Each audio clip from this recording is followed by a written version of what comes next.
Welcome to the Marketing Automation Moment podcast. I'm Hannah Kelly. And I'm Mike Maynard. This is Napier's podcast to tell you about the latest news from the world of marketing automation.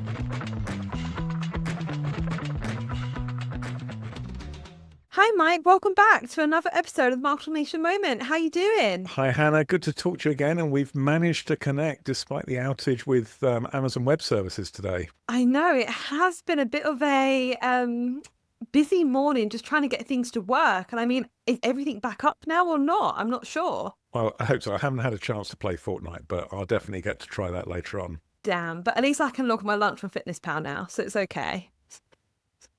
Well, let's kick off because it's been a little while since our last episode and we've got a lot of news to get through. And I want to start with Active Campaign because you know I love a good marketing headline. And they've actually come out with a really strong statement that the days of classic market automation is over and they are viewing that as a good thing. Yeah, no, I saw this and I thought, what a great bit of marketing hype, actually. It's true. Marketing automation is changing. AI is definitely having an impact, particularly in some markets. And so for sure, we're not doing marketing automation like we did 10, 15 years ago when the technology was just starting, but that was changing anyway. And I think, what they're trying to do is they're trying to get some attention around their AI tools.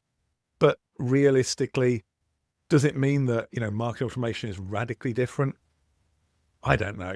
I think it's going to be easier. I think it's going to be quicker to run. I think it's going to be less painful to manage campaigns, but I'm not entirely sure it's really changed that much. I have to agree, Mike, and I think I'm going to be the cynical one for this time around. But they talk about new agents and they talk about it, helping with segmentation, personalization, goal setting, channel selection. But to be really honest, this is something that we've seen the last 6 months. Like the last 6 months, we've seen lots of marketing automation platforms do this. We haven't heard loads of stories raving about the capabilities. And I actually think it's just the norm now that actually, even if you aren't using it within marketing automation platforms, you're probably going to ChatGPT to help you with goal setting or segmentation. So I do love how they've tried to do the story. I just don't think it's actually talking about anything new. I agree. I think it's great PR, but actually, if you're a marketer, it's just part of a trend and everybody's following that trend. Absolutely. Well, let's move on because we've got a couple of points to talk about Salesforce. Now, Salesforce have been a little controversial in the headlines recently. And their CEO actually came out and announced that they were making redundancy. So I think it was about 4,000 support roles were being made redundant to bring in AI.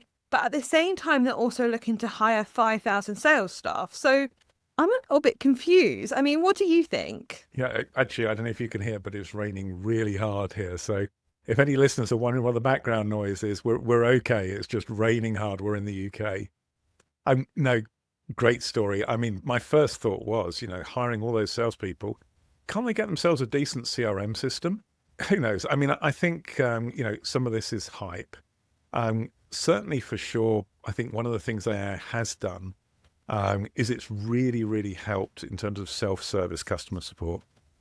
So people more and more can get answers without having to go to customer support agents. And maybe this is what's driving the Salesforce move. To be fair, video helped an awful lot as well. So as video became more and more accessible, you actually had walkthrough videos. I'm sure that dramatically reduced the requirement for support.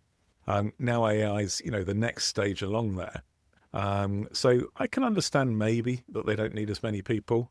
The interesting thing is, though, if you hear anybody, they're cutting support people for current customers, hiring more salespeople. Doesn't sound like they're doing particularly well. And I'm not saying that's the case with Salesforce. I'm just teasing Salesforce before you get upset. But, it does feel like they really need some more customers. Yeah, I have to say, I do agree, Mike, because it's interesting. We have clients in this space who are providing these kind of like AI chat support services, and they are really great. But, when it comes to the level of support that people actually need with marketing automation platforms, I do wonder how much support these AI services are going to be. I mean, we work with a marketing automation platform and we're constantly going to them for help. And actually, I think if I wasn't speaking to a human, I'd be like, please let me speak with a human. So it's really interesting. And, we could look at it that there's so much business to chase, there's so much opportunity. That's why they think they need more salespeople. But I guess we won't really know until more information comes out. Yeah, I mean, it'd be interesting to see. I mean, the other thing is who's, not bought Salesforce who might be in the market for it. I mean, it strikes me as, these guys have done pretty well. Maybe that market's becoming saturated. Maybe it's becoming a lot harder for them to sell because there's fewer potential customers. I fully agree. And I also have to say, I wonder again if it's more of a PR marketing ploy, because we have actually just had the Dreamforce event that Salesforce holds. I think that actually took place last week. So all of this news has come out of it. But I wonder, are they just doing it to maybe boost some more PR around the event? I don't know. What do you think? I'm not sure layoffs necessarily is a good thing, even if it's trying to hype the benefit of AI support. So I don't know. Maybe it is. It doesn't, excite me. I mean, obviously, one of the big takeaways from Dreamforce was the fact that, it's all about agents. It's all about AI agents now, particularly in the enterprise. And I think that's definitely true. So maybe there is a case that, there's a link between Dreamforce and the announcement. Absolutely, Mike. But let's dive in a little bit deeper into what actually came out of Dreamforce. And one of the things that stuck out to me the most, and I guess this isn't surprising seeing as that Salesforce own them, is that Slack was really being shouted about as that platform to use AI agents with. Now, we as a company use Microsoft Teams. We know many of our clients use Microsoft Teams. So do you think that there's a disadvantage that if you're using Salesforce, you're not using Slack? What do you think? Well, considering a lot of Salesforce's clients, they're big enterprises who probably are Microsoft houses, I do think this push towards Slack is interesting. Obviously Salesforce is basically trying to get people off Microsoft, trying to get them more onto the Salesforce platform. So in some ways it makes sense. But in others, you've got to look at it and think, well, perhaps you'd be helping your customers a bit more if you more proactively supported teams. So I do think it's an interesting question. And obviously Salesforce has made a strategic decision. It'd be interesting to see how it goes for them. As I mentioned earlier, they've got a pretty good market share. And so they can probably afford to do things that maybe smaller vendors couldn't do. Oh, 100%. Because I mean, one of the things I'm actually looking at now is that Dreamforce really took center stage and talked about pricing and the pricing of Salesforce. And one of the claims that they actually made was that 12,000 customers are experimenting with Agentforce, and so they're creating this Agentforce city. So to me, it really seems like they are taking that money, and they are really experimenting. But I would be interested to see if they are even struggling with that saturated market, as you mentioned earlier, or actually they're like, no, we're good. We're just going to keep plowing ahead and see what picks up. Yeah, I think you've got a really good point there. I mean, probably where Salesforce see a lot of their opportunity, and maybe this is, goes back to the hiring of the sales team, the extra salespeople. Maybe it's all around getting existing customers to adopt more features and more capabilities. I mean, I did have to smile when I saw, one of the case studies is, Dell, who are using Agentforce to cut supplier onboarding. And apparently it took 60 days to onboard a supplier previously. I mean, that's kind of incredible for anyone who doesn't work with, large enterprises or in a large enterprise, because clearly, actually, the amount of work is probably a couple of hours. It's not like, but it gets strung out in these long, complex processes. So, maybe it's all about getting big enterprises to take advantage of some automation that can then speed up processes that have been kind of drowned by bureaucracy. Definitely, that would make sense. And I actually want to relate this to our next point because I want to talk a little bit about HubSpot.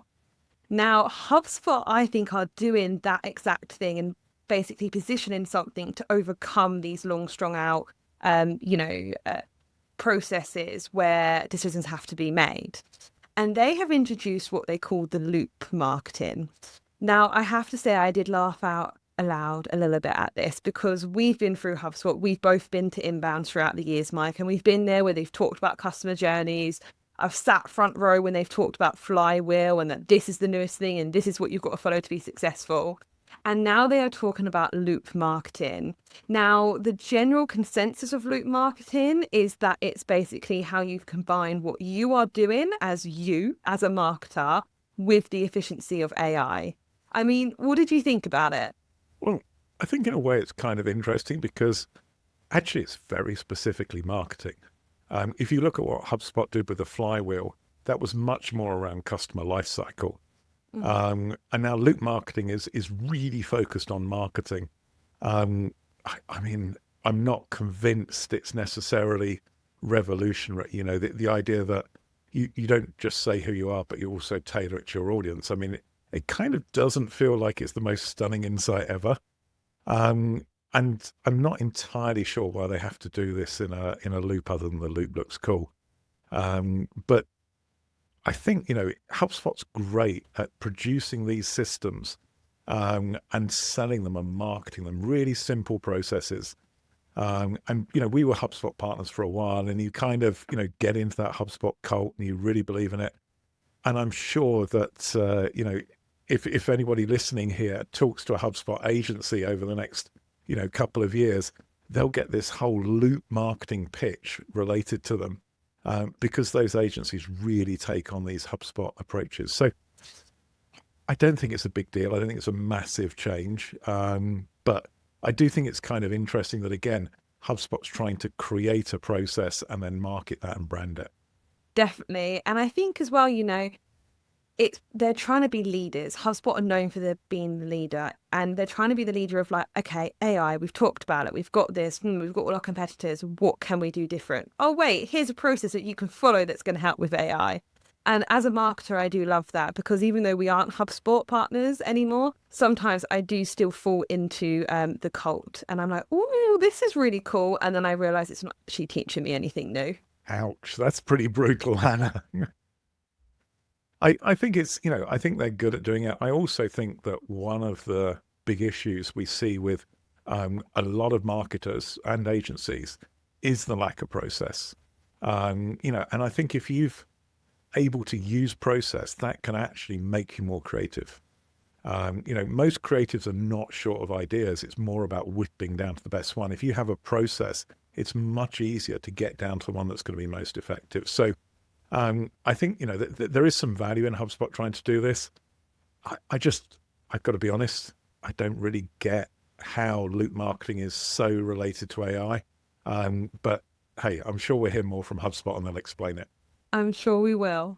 Now, let's move on. I'm conscious of time, Mike. So let's talk about our insightful tip of the week. And I want to talk about when you're running a campaign. So say you're running a campaign for the right reasons, but it's not working. Should you just give up? Should you just say, no, okay, I know this is a really good idea, but we're not doing anything. It's not working. We should just give up on it. I mean, personally, before I hand over to you, I think there is, you know, let's relate back to process. Part of our process is enhanced, and that's all around optimizations. Now, I think companies can fall into the great. This is such a good concept. The messaging's right. The audience is right. Okay, I'm running it. Damn, it didn't achieve anything. Okay, I'm just going to stop. But are they actually listening to the data? Are they actually optimizing what they're seeing? Actually, is the audience becoming too broad because they've actually maybe put in a sector that isn't quite right? I think there's lots of things that companies give up with because they just don't understand that what they're actually doing is wrong. I mean, that's an interesting perspective. I think, you know, you're right. If you're doing something for the right reasons, you probably should try and make it work because it's obviously important, or it was important. I mean, I guess the first thing I'd say is sometimes circumstances change. You know, if you work for a large business and you're promoting a particular product and that business unit gets sold, I mean, clearly give up on the campaign. Don't promote it anymore. But I do think that you can potentially get too hung up on trying to, you know, flog a dead horse and keep trying to optimize a campaign that doesn't work. I mean, to me, you know, the first thing to do is if you feel the campaign's not working, you know, take a step back and look at why you're doing it and whether that is the right thing to do, and whether your assumptions are correct. So, to me, first, I'd actually stand back and take a big look at the campaign before I then, really dive into whether or not I decide to cancel it. You do make some good points there, Mike. I think there is that level to it. I also think sometimes, though, you could take a step back. You can see everything is right in that picture, but without actually digging into that data, you still don't figure out what you're doing wrong. And then you run that risk of also it being wrong for your future campaigns. Yeah, I mean, I guess you're right. At some point, you've got to look at how you're optimizing it and improve those optimizations. I think everybody, is tweaking campaigns. I mean, one of the things that really interests me is you can kind of go down a dead end of optimization. And if you head off in the wrong direction, sometimes, it's not obvious how to, re-optimize the campaign. And actually you need to make quite a big change rather than just a small tweak or a small optimization. So, again, it does come back to again, taking a step back, but at a different level here, more at the actual tactical level, and just make sure that actually the tactics you're running really do fit with the campaign goals. So I guess you're convincing me that we shouldn't give up quite so quickly. But I do think that, really making sure you understand the reasoning behind what you're doing, that's super important. I think that's a really good point, Mike. And, I can't resist. I'm in sales. So I am going to say, we do have experts at Napier that do this really, really well. So if you're listening, you're thinking, and you're relating to a campaign and going, I just don't know, drop either me or Mike an email. We're always happy just to have a look at the data and see if we can help. Well, I love that sales pitch, Hannah. That's great. And if anybody's got any comments about the podcast or, anything that they'd like to hear us discuss, again, feel free to drop us a note. You can always get hold of us on the website, napierb2b.com. Brilliant. Well, thanks so much, Mike. It's been a great conversation as always. Thanks so much, Hannah. Thanks for listening to the Marketing Automation Moment podcast. Don't forget to subscribe in your favourite podcast application, and we'll see you next time.